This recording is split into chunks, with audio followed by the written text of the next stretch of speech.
Good day, and welcome to the Hyster Yale Inc. Second Quarter 2025 Earnings Conference Call. All participants will be in listen-only mode. Should you need assistance, please signal a conference specialist by pressing the star key followed by 0. After today's presentation, there will be an opportunity to ask questions. To ask a question, you may press star then 1 on your telephone keypad, and to withdraw your question, please press star then 2. Please note today's event is being recorded. I would now like to turn the conference over to Andrea Saba, Director of Investor Relations and Treasury. Please go ahead. Good morning, and thank you for joining us for Hyster Yale's Second Quarter 2025 Earnings Call. I'm Andrea Saba, Director of Investor Relations and Treasury. Joining me today are Al Rankin, Executive Chairman, Rajiv Prasad, President and Chief Executive Officer, and Scott Minder, Senior Vice President, Chief Financial Officer, and Treasurer. During our call, we'll discuss our second quarter 2025 earnings release issued yesterday. You can find the earnings release and replay of this webcast on the Hyster Yale website. The replay will remain available for approximately 12 months. Today's conference call contains forward-looking statements, which are subject to risks that could cause actual results to be materially different from those expressed or implied. These risks are described in greater detail in the earnings release and in our reports filed with the SEC. On this call, we discuss our adjusted results. We believe that these are useful as a supplement to our GAAP financial measures in evaluating the company's operating performance. Reconciliations of adjusted operating profit, net income, and earnings per share to the most directly comparable GAAP financial measure can be found in the company's earnings release and investor presentation filed with the SEC. With the formalities out of the way, let me turn the call over to Rajiv to begin. Thanks, Andrea, and good morning, everyone. I'll start by sharing our view on the current economic environment, how it impacts Hyster Yale, and how we plan to address these challenges in our business. Scott will follow with our detailed financial results, the assumptions built into our 2025 forecast, and our outlook for the third quarter and full year. Al will provide his perspective to wrap up our remarks, and then we'll open up the call for questions. Since our last update in May, economic uncertainty continued to influence our business in significant ways. Fluctuating tariff levels impacting demand and cost structures require us to maintain nimble and responsive. We're keeping a close eye on these changes, assessing how they might affect our business and responding proactively. This keeps us well positioned in the market and ensures that we can consistently deliver on our key promises. Transparency is critical to our efforts. We're maintaining regular dealer communication, adjusting unit prices monthly based on actual product costs, raising prices as tariffs increase, lowering prices when tariff levels decrease, to ensure that our unit economics reflect the current environment. This ongoing dialogue strengthens our relationship and shows our commitment to win-win partnerships. In the near term, we're taking clear steps to protect our financial health, drawing on what we learned during the pandemic. We're monitoring input costs closely, adjusting sales prices based on input cost changes, and diligently controlling our overhead costs. To support our dealer partners and other customers and protecting the order backlog, we chose not to retroactively raise prices on orders placed before recent tariff-related cost escalation. This built trust within our customer base and dealer network, while also creating a temporary lag in cost recovery efforts. For the medium to long term, we're building on strategic initiatives that strengthen our business across all economic conditions.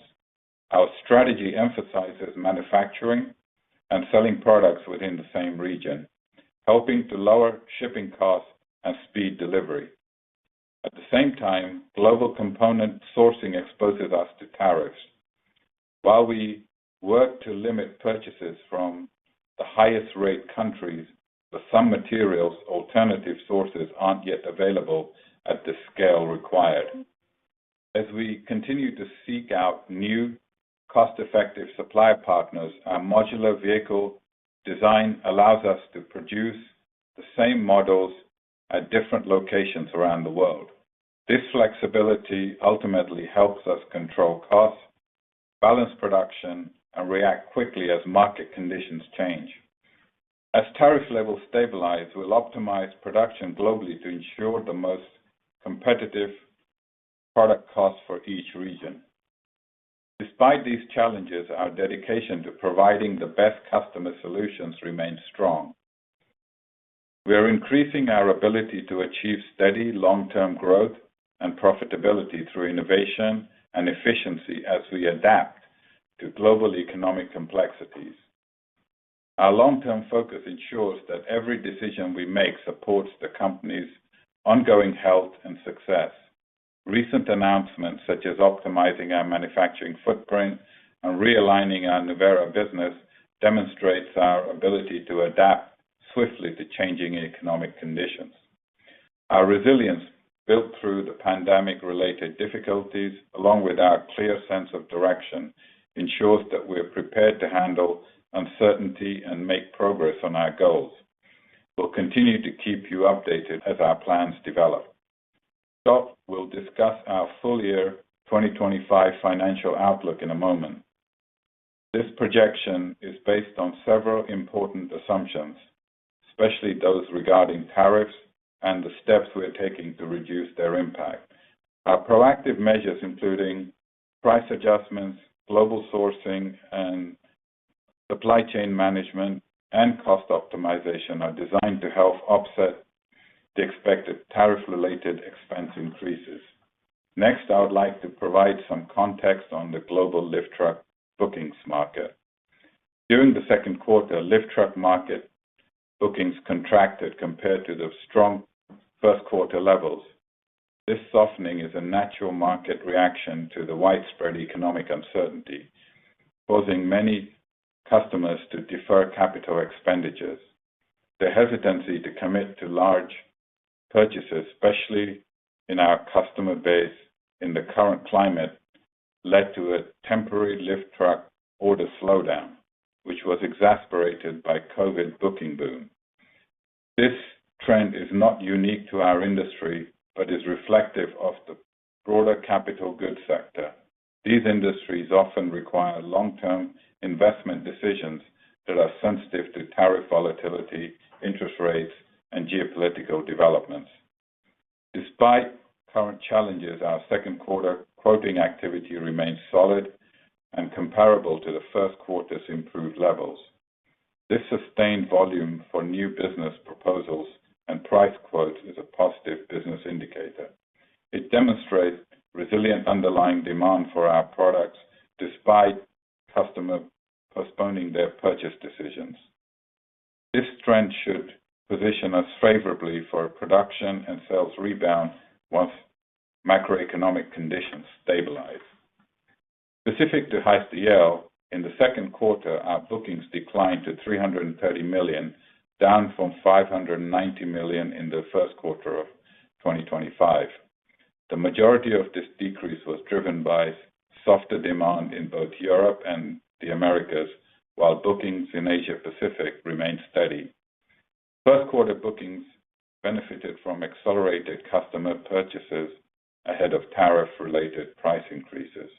In contrast, second quarter bookings reflected heightened tariff-related uncertainty, which negatively impacted buying activity. Compared to the same quarter last year, second quarter bookings decreased by $50 million, largely due to weaker demand in Europe, partially offset by an improvement in the Americas. These regional fluctuations highlight how quickly demand can shift. We continue to closely monitor market trends at a granular level, staying close to our dealers and our customers, remaining agile to capture additional market share with our new products and technologies. At the end of the second quarter, our order backlog was $1.7 billion, down from $1.9 billion in the previous quarter. This decrease was primarily due to shipments outpacing new bookings, particularly in the Americas. The current low and variable demand environment is challenging our ability to maintain a solid production backlog while also optimizing inventory levels. We are balancing factory output and material supply with evolving demand signals across a global supply chain. Ultimately, our goal is a healthy multi-month production backlog with reduced working capital levels. To further strengthen our market position, management is prioritizing proactive customer engagement. We're communicating with our customers to better understand their evolving needs, partnering to create product and purchasing solutions that help solve their most pressing challenges while navigating the ongoing economic uncertainty. These efforts are designed to build loyalty and ensure that when our customers' investment confidence returns, we're their preferred partners. At the same time, we're keeping a close watch on key markets and macroeconomic indicators. We are positioning our operations to flexibly scale production while aligning inventories. Longer term, we're optimizing our global manufacturing footprint as new products create opportunities to increase facility utilization. This agility is essential, enabling us to respond quickly to shifting demand patterns and ultimately reducing our break-even point to be more sustainably profitable. Looking ahead to the second half of 2025, we're planning to increase production rates to meet the expected demand uptick. However, while the ongoing economic uncertainty and tariff environment will remain cautious, if bookings do not materialize as anticipated, we're prepared to adjust production accordingly. As global economic conditions stabilize, we believe Hyster Yale's growth strategies position the company to accelerate bookings and capture additional market share. Our continued investments in product innovation, customer-facing sales and technology resources, supply chain resilience, and regional manufacturing flexibility are crucial to our success. By maintaining an operational excellence focus and by putting customers at the center of all we do, we're confident in our ability to navigate near-term challenges and deliver sustainable long-term growth for our stakeholders over time. Now I'll turn it over to Scott to provide more detailed financial results and our financial outlook. Thank you, Rajiv, and good morning. I'll start by covering Q2's results. For lift truck, Q2 revenues declined 19% year-over-year, reflecting lower volumes across all product lines. This compares to exceptionally strong prior year results that were driven by record market demand levels.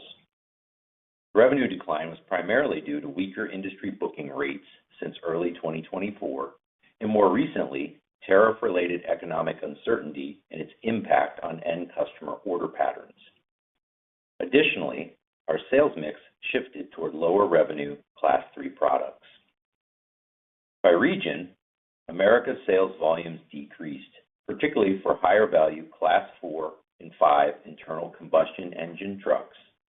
And in EMEA, product revenues declined year-over-year, primarily due to lower Class 1 electric product sales. Globally, revenues improved 5% sequentially, indicating modest positive momentum as we move through the year. In particular, sales of higher value Class 4 and 5 internal combustion engine trucks grew. Q2 adjusted operating profit was $5 million, marking a significant decrease from prior year. Adjusted Q2 results exclude $15 million in severance and asset impairment costs related to Nuvera's strategic realignment. Lift trucks adjusted Q2 operating profit declined year-over-year, largely due to lower volumes and reduced manufacturing overhead absorption. Q2 product margins were negatively impacted by $10 million worth of tariff-driven material and freight increases. To counter these headwinds, we implemented price increases starting in Q1. Benefits from these measures have a time lag due to our production backlog and various customer-specific programs. Looking at our cost structure, operating expenses decreased year over year, mainly due to lower employee costs from the early completion of Nuvera's strategic realignment actions and reduced incentive compensation. These benefits were partially offset by continued investments in information technology systems and customer support programs. Turning to regional earnings performance, America's operating profit decreased as a result of lower volumes. This was partially offset by reduced warranty costs as recently launched products matured in the field. EMEA's operating loss was driven by decreased volumes, elevated material and freight costs, and lower pricing due to increased market competitiveness. Compared to Q1, lift truck profit declined, reflecting lower product margins from increased costs, largely due to tariffs.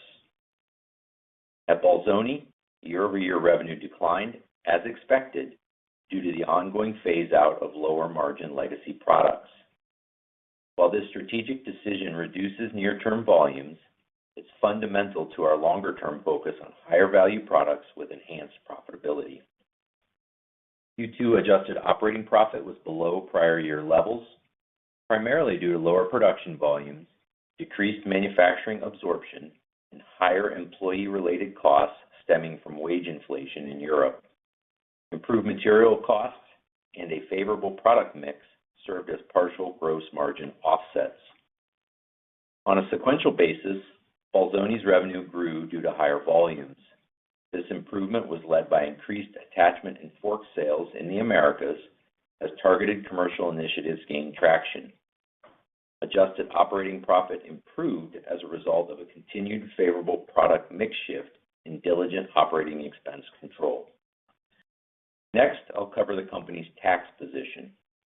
In Q2, the company reported $200,000 of income tax expense compared to $26 million in the prior year, primarily due to lower current year pre-tax earnings. 2025 year-to-date income tax expense includes the capitalization of research and development costs for U.S. tax purposes, as well as the company's inability to recognize deferred tax assets due to its U.S. valuation allowance position. Moving to the balance sheet and cash flow statement, in Q2, we successfully renewed our $300 million revolving credit facility, bringing several benefits to the company, including lower borrowing margins, greater covenant flexibility, and a maturity extension to June 2030. During the quarter, we continued to reduce outstanding debt compared to prior year and prior quarter using excess cash generation. As a result, our net debt position improved year over year. Sequentially, net debt remained steady as we balanced lower debt with reduced but healthy cash levels. The company maintained its strong liquidity position, increasing unused borrowing capacity by 3% to nearly $260 million at the end of Q2 compared to Q1. Financial leverage, as measured by net debt to adjusted EBITDA, increased versus both prior periods due to lower earnings. We remain focused on liquidity management as we navigate reduced production volumes in the trough of the current industry cycle. These actions underscore our financial adaptability to dynamic market conditions. Moving to cash flow, we generated approximately $30 million in operating cash in Q2, improving versus the previous quarter and prior year. These gains reflect strong working capital management, including enhanced receivables collections and lower manufacturing inventory. Q2 working capital was 21% of sales, down from prior quarter, but well above desired levels. Working capital optimization remains a top priority for the organization. Inventory remains the company's largest cash improvement opportunity.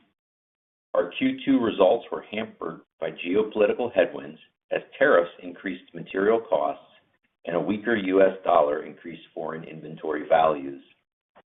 As of June 30th, the combined unfavorable impact of foreign currency and tariffs on reported inventory was approximately $40 million. Excluding these effects, our Q2 inventory decreased by more than $60 million year over year and approximately $30 million sequentially. These reductions reflect our ongoing efforts to optimize inventory and align production schedules with material availability. With that, I'll move to our Q3 and full year 2025 outlooks. First, I'll outline key assumptions included in our guidance.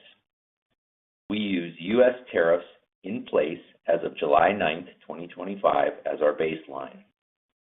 Our Section 301 tariff exemption for lift truck parts ends on August 31st, 2025. No additional product tariffs are put into place. Our demand projections are grounded in bookings, backlog, and market trends. We assume no demand decline due to a U.S. or global economic recession. And finally, our proactive initiatives, including price adjustments, global product sourcing changes, and cost cutting, are expected to reduce negative tariff impacts. Based on these assumptions, tariffs are anticipated to negatively affect our financial results in the second half of 2025, net of our mitigation actions. We're pursuing strategies to further reduce this impact. The tariff rate volatility creates uncertainty and makes it difficult to provide a precise impact estimate at this time.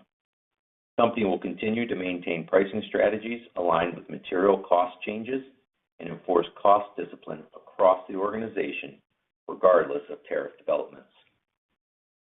With that as a foundation, I'll provide our outlook for the coming quarters, starting with the lift truck business. As Rajiv discussed, we saw a sequential bookings decline in Q2 and as a result, reduced our revenue, production, and shipment expectations for the remainder of the year. Second half revenue and production are still anticipated to outpace the first half 2025 results. Our revenue outlook reflects continued market uncertainties along with our proactive measures to adapt, striking a careful balance between recovering tariff-related costs and positioning ourselves to seize new opportunities as market conditions improve. In this difficult environment, we will remain committed to selling units with healthy margins.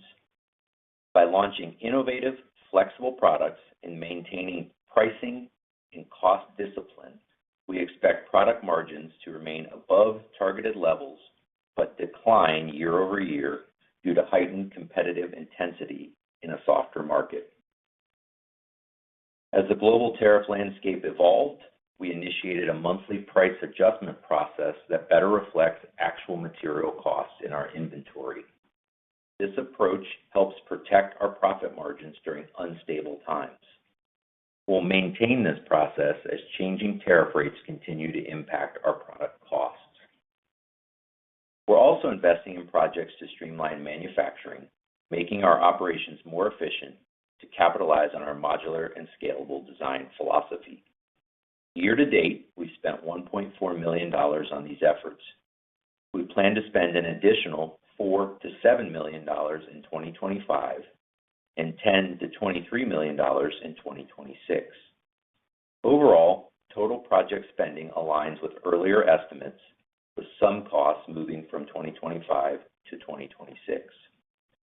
In line with prior expectations, benefits realized in late 2025 and into 2026 are likely to be offset by reduced production volumes year over year. Once fully implemented in 2027, these programs should generate annualized savings of $30 to $40 million, which will help to further insulate the business from future market downturns. Operating expenses should decrease modestly in 2025 versus prior year, mainly due to Nuvera's restructuring actions. We expect annualized run rate savings of $15 to $20 million in the second half of 2025 from this effort. Additionally, $10 to $15 million of Nuvera's costs are being absorbed by the lift truck business as we fill open roles and accelerate battery and charger product development.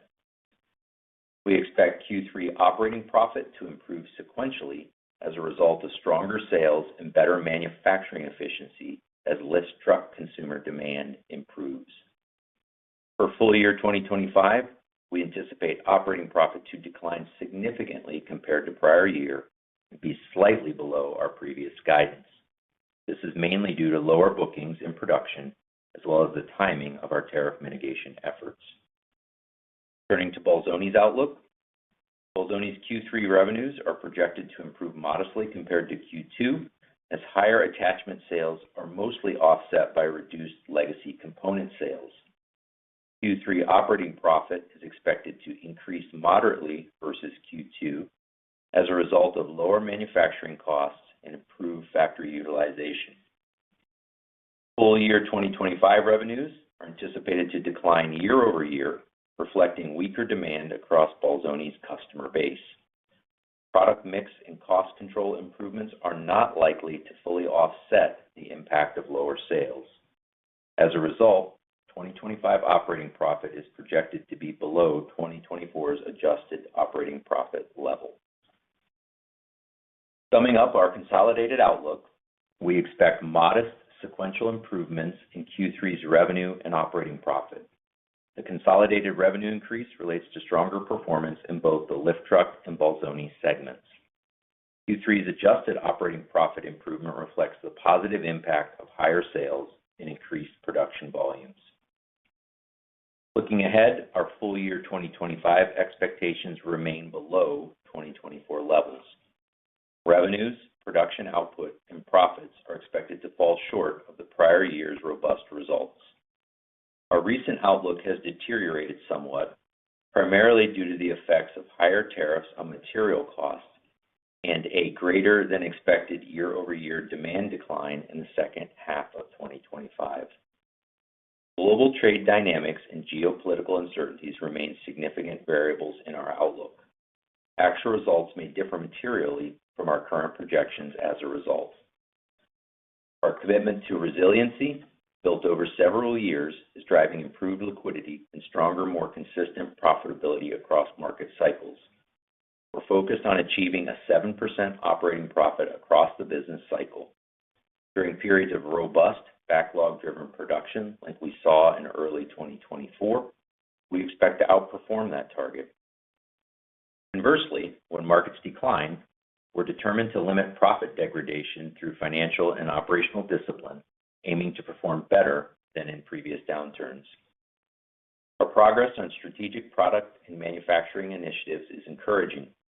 We expect these efforts to deliver increasing benefits over time, creating strong growth opportunities while reducing our financial break-even point, ultimately increasing long-term shareholder value.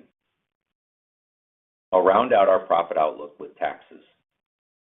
Tax legislation signed into law on July 4th contains various provisions that could benefit the company, particularly through the immediate expensing of research and development costs. While we're currently evaluating the impact of the recent legislation, we anticipate lower tax expense and related cash outflows as we leverage these new provisions.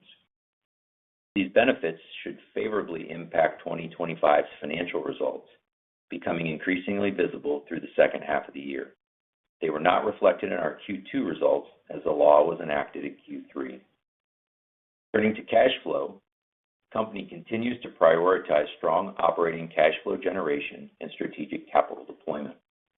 As our 2025 lift truck demand outlook continues to evolve with global economic uncertainty, we're focused on aligning production schedules while optimizing working capital levels. We expect these actions to yield strong cash flow generation despite the projected significant net income decline. Strategic and effective capital allocation is central to our ongoing transformation, including capital investments in advanced products, manufacturing efficiency initiatives, and critical upgrades to information technology systems. For 2025, we expect capital expenditures to range between $50 and $60 million, reflecting continued project prioritization as we navigate this dynamic market environment. We'll adjust investment levels and project timing as our visibility improves. As we generate cash, our capital allocation approach remains disciplined. We plan to reduce leverage and make targeted investments to support profitable growth, delivering sustained long-term value and strong returns to our shareholders. Now, I'll turn the call over to Al for his comments. The updates provided by Rajiv and Scott today are particularly important. Tariffs remain a large and important concern and a key focus of our attention. At Hyster Yale, our long-term vision is to revolutionize the way materials move from port to home. This vision is built on a mission with two core promises: delivering optimal solutions to our customers and providing exceptional customer care. To achieve this, our focus remains on executing key strategic projects that will transform our core lift truck business while expanding complementary high-growth opportunities. We believe warehouse lift trucks, vehicle automation, energy solutions, and attachments will supplement growth in the core counterbalance forklift truck business and propel significant additional growth and revenue opportunities. These complementary growth and profit improvement efforts are designed to strengthen our competitive position, drive long-term revenue growth and operating profit, and position Hyster Yale ahead of materials handling market trends. Over time, we believe these key projects will create a sustainable competitive advantage for Hyster Yale businesses to benefit both our customers and shareholders. And now I'll turn over the discussion for questions. Thank you. We will now begin the question and answer session.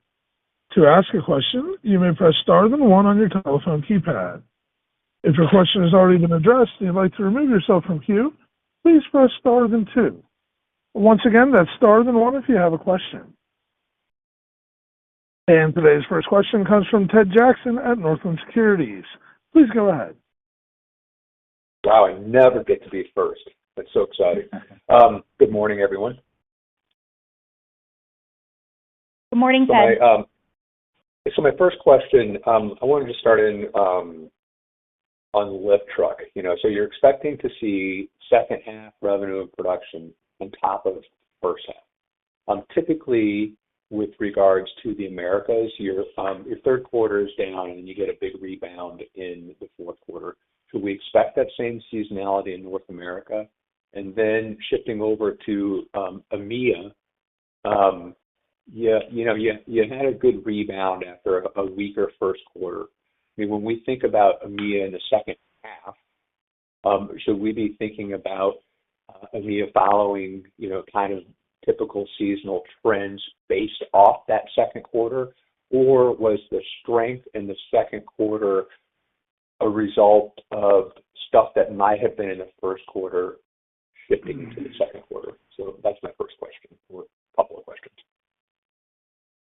Yeah, I'll take it, and then others can input. So for Americas, we do expect it's difficult to the way our customers are operating right now is huge amount of market activity. So RFQs and quoting activities are all very good. Really to kind of our expected levels. What's happening is with the tariff volatility, decision-making has slowed down. So we expect that to stabilize as the tariff kind of rules stabilize, and that we have more steady pricing, because I think that's the big element that's concerning our customers is they can't predict what the pricing is going to be because of the volatility. So we do expect those to stabilize, and we're seeing a little bit more stability on the regions that are important to us. Probably the main exception being India, that seems to be pretty volatile. So we think on the basis of that, some of the backlog on quotes and RFQs, decisions will be made. because our customers are indicating they need the trucks. So that's what we expect to happen in Americas. Obviously, that's conditional to if there is increased volatility due to tariff or any other kind of economic condition reasons, then again, they may continue delaying decision making. But our expectation right now is that we'll see more decisions being made by our customers. In Europe, we had a pretty strong booking in the first quarter. Second quarter booking was down, but shipments were up from the booking that came in on the first quarter. There's still a fair bit of weakness in Europe, again, predominantly driven by, kind of expectations on tariff, focus on building up military capability. As you've seen, Europe as a whole has committed to a higher spending on military. So we do expect there to be some impact on spending patterns due to that. So and obviously seasonally there is a slower quarter because of the shutdowns in Europe for the holidays. So I think the behavior is going to be pretty similar to what we normally see in Europe, with probably third quarter being the weakest quarter from a shipment point of view.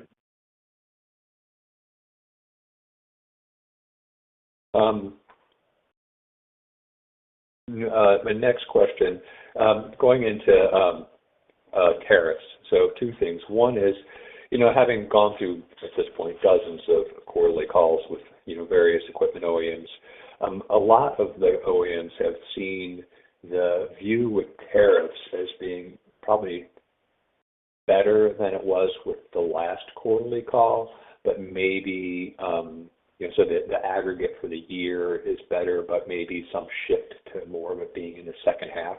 So I guess I'm curious with regards to your view on tariffs and their impact on Hyster Yale. How has that changed relative to the first quarter? And then have there been any changes in how you view the timing of that impact on your business? And then following up on that, I find it interesting and actually smart that, with regards to your pricing, that you're putting in regular adjustments based around tariffs on a monthly basis. But you've held steady with regards to how you've priced things that were already sold. So when I think about your backlog in your orders on kind of a simple math basis, would I be thinking about the bookings of 330 of having had that price adjustment, and then let's say none of that stuff has gone out the door and it's in second half, and then that would mean that from a conversational perspective, that the remaining, call it $1.3 billion of backlog is priced at pre-tariff flexibility. If that makes sense to you. So that's my questions on tariffs. Yeah, I think we've gotten used to the idea of it, right? So I think that we've kind of got over the shock of the numbers and got used to the numbers. Still very impactful to our business. And yes, compared to what came out, as the initial kind of April tariffs, obviously they've changed quite a bit from that. And those numbers were just unsustainable, I think. And I think they were, from our perspective, they were used for negotiation purposes. I think we're seeing it settle down now, around this 10 to 15% on, with the exception being for the countries that are important to us, China and India. That's still high. And we, are adjusting for those. The issue for the bookings in the second quarter is we not only protected what was in our backlog, but also some of the key deals that were in the quote process. So in the second quarter, we'll have a mix of, kind of pricing pre-tariff, but it's going to be mostly post-tariff pricing. So I think that's the way that will pan out. We've accounted for the tariff in our look forward for the rest of the year. We are also planning to make some production where we're going to make trucks adjustments based on some of this. So I think it's still going to be quite a bit of moving pieces to adjust to the tariffs. I think that's probably the best way to reflect your question. I know it's a moving story. It is for us as well, and how we are reacting to it. Well, at least you have a lot of flexibility built into your footprint. I do have two more questions, then I'm going to step out of the line, and then I'll re-enter, and ask them follow-up if that's okay. Give other people a chance. Sure. Thanks.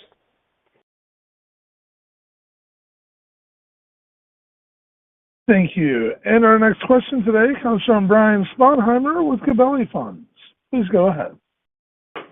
Hi, good morning, everyone. I'm just curious as to any thoughts or comments on Toyota taking Toyota Industries private, obviously a significant competitor to yours, and what that does from a competitive environment and a pricing, anything that you're seeing out there yet, or any expectations going forward? I was in Japan a couple of months ago. This is more a Japan effort. If you look at Toyota, has certainly done it. One of our partners, NTT, has done it or is in the process of doing it. We expect others to do it too. And I think it's so that they can have a little bit, more flexibility in the way they really align their internal capabilities. I don't think we expect there to be a market dynamic in the short to medium term. I think a lot of the strategies they're following in automotive will be similar to what will happen in lift trucks. Good examples are electrification, continuing to put technology, transition technology from automotive to lift trucks. So I think those are important ones. Supply chains are also converging. So I think there are some of those elements. But at the end of the day, there seems to be a trend in the way Japan wants to structure its companies. Okay. Regarding autonomous lift trucks, clearly seems to be a labor productivity benefit. With your profitability, obviously, hampered by externalities right now, any concerns as to your own ability to invest to keep up from a technological standpoint? No, I think, we launched our automated solutions at the ProMat show. We demonstrated our horizontal mover. That will be going into production very soon. So there's a huge amount of activity going on all of our technology solutions where we're talking about automation or communication through telemetry or our operator assist systems. Yeah, Brian, this is Scott. I would say, if you look at our CapEx, it's north of depreciation and amortization. So that shows that we're continuing to invest in our future, both technologies and efficiency. Appreciate that. Good luck for the back half. Thank you. Thank you. And our next question today comes from Eric Ballantyne with CBC. Please go ahead. Hey guys, thanks for taking the time. Just maybe we could drill down on a couple things within the backlog. What is the kind of the mix there and the profitability. I know that you guys did a pretty good job coming out of COVID and making sure that within the backlog there would be, all trucks would be profitable, if you will. And obviously that was kind of prior to Trump coming in. But maybe you can just give some color on how we should think about that. I mean, is there the chance that some of the backlog trucks are going to be negative like in the past? Maybe just a little more color on that would be great. Thanks. Yeah, I think, there's a couple of things that are going on. Firstly, our discipline on pricing's been very good and continues to be good. Obviously the market is a little bit more aggressive as the overall size of the markets come down. But we still feel good about our margin due to our pricing discipline. The other thing that is helping us and will further improve is the scalability in our product line, so that we can match, especially for our 1 to 3.5 ton internal combustion engine trucks, we can better match the application with the solution, and that will also help the margin profile of our backlog. What has been difficult has been the tariff dynamic, and we do see that as a pulse that will go through our profitability, because it's really a bit of an overlay, because it'll take, I would imagine that in the third and fourth quarter, we'll be back to pricing, the tariff. As things stabilize, we'll put it back into our normal pricing process. So I think that will provide us with stability, but we're very committed to maintaining our pricing discipline. Yeah, Eric, average selling prices booked in the quarter were actually up year over year, nearly 10%. So I think that reflects the discipline Rajiv was talking about. So it really comes down to the volume, and in this lower volume environment, our challenges are around manufacturing efficiency. But we've announced projects to take a significant cut to our manufacturing overhead costs in the next couple of years. So I think, as Rajiv said, we're committed to pricing discipline and reducing costs to meet our demand in the future. Okay, and then I just have a couple of quick more questions. Just on the components that you're sourcing from China and India, I mean, which are you're saying that you're doing, in region for region, if you will, but you still have to source some components which are being impacted. What are the major components that are being impacted for you that you can't necessarily get, in region for region, which I guess basically mean you can't get it in America? Yeah, I don't think we'll get into specific components, but maybe I can talk about the category of components. So, the way we categorize components are highly engineered components, high investment, kind of components such as our castings. And then there are the low investment, low engineered components such as our fabrications. So the most difficult for us to move quickly are the highly engineered components. But for majority of those, we have suppliers that can produce those in multiple regions.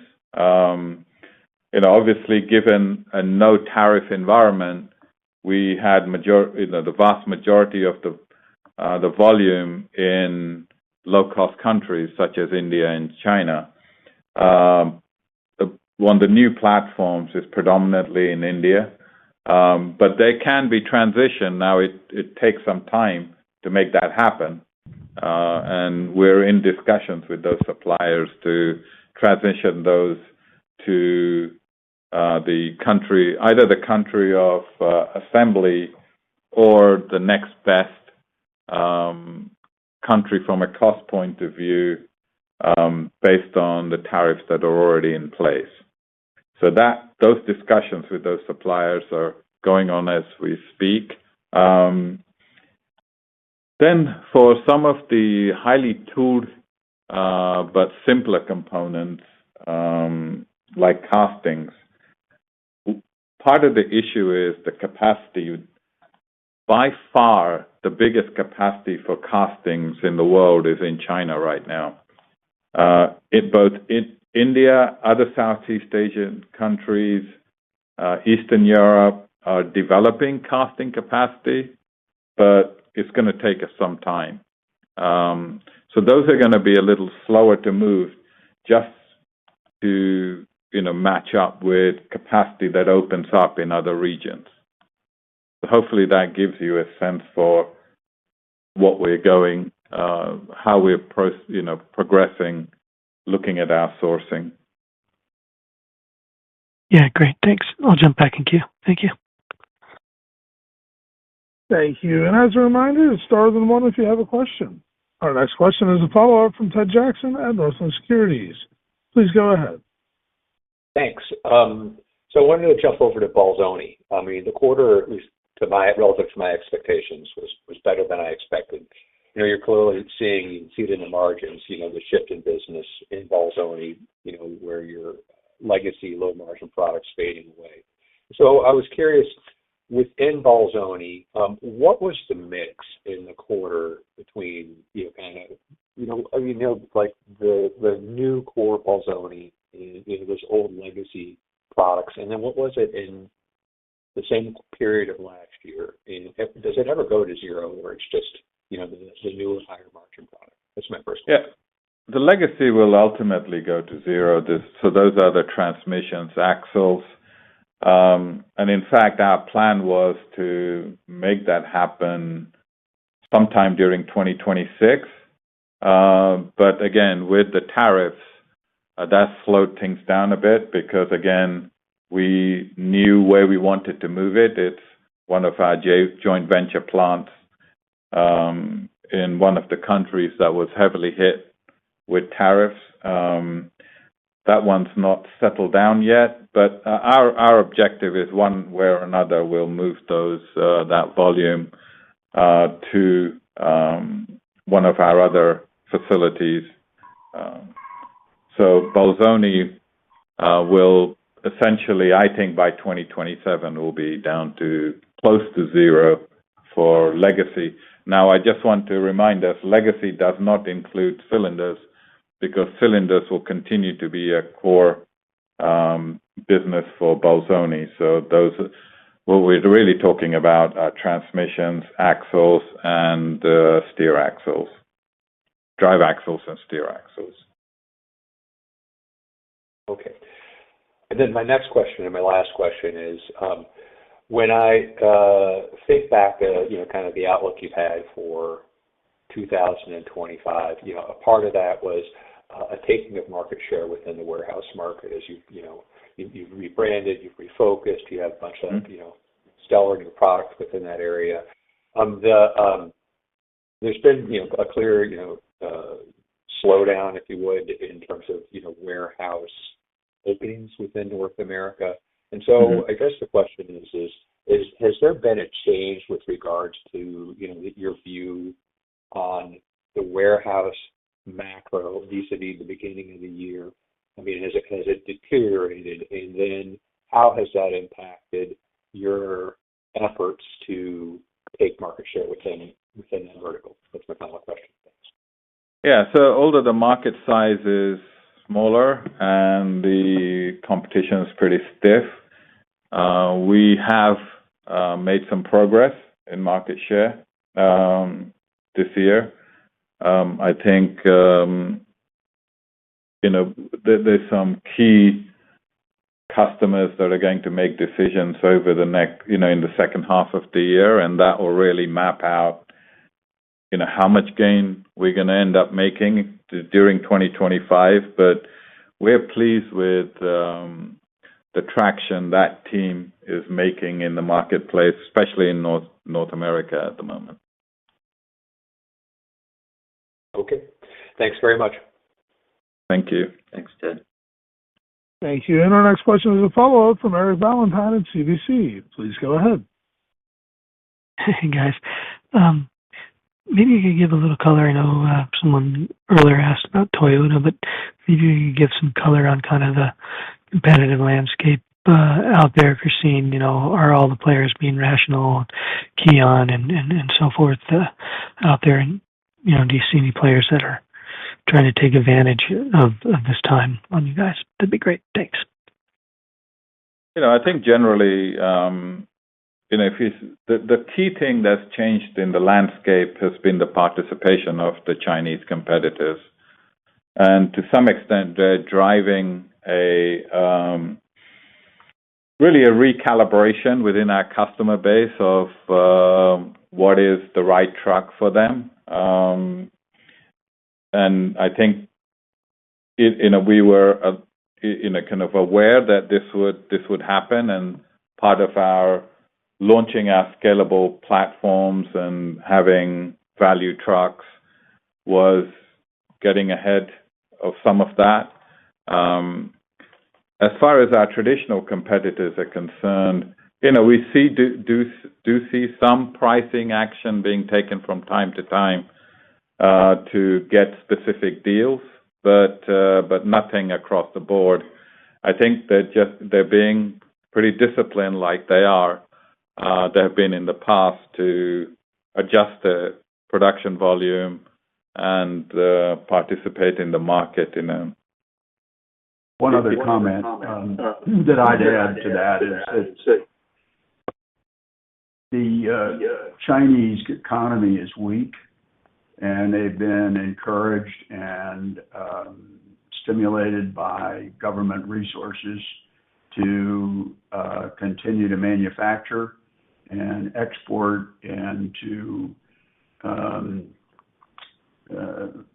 a level which has meant that they've been accumulating inventory in other countries around the world. That's a disruptive factor in the short term, for sure. So I think just reinforces Rajiv's comment that the Chinese are being the most disruptive, with a lot of government support for doing it right now. Yeah, thank you, Al. Thank you so much. Thank you. Thank you. And this concludes the question and answer session. I'd like to turn the conference back over to the management team for any closing remarks. We thank you for your Rajiv, do you have any closing remarks? No. Andre? Okay, I might just make one closing remark. This is, in my mind, a period of extraordinary transition. First and foremost are the tariffs.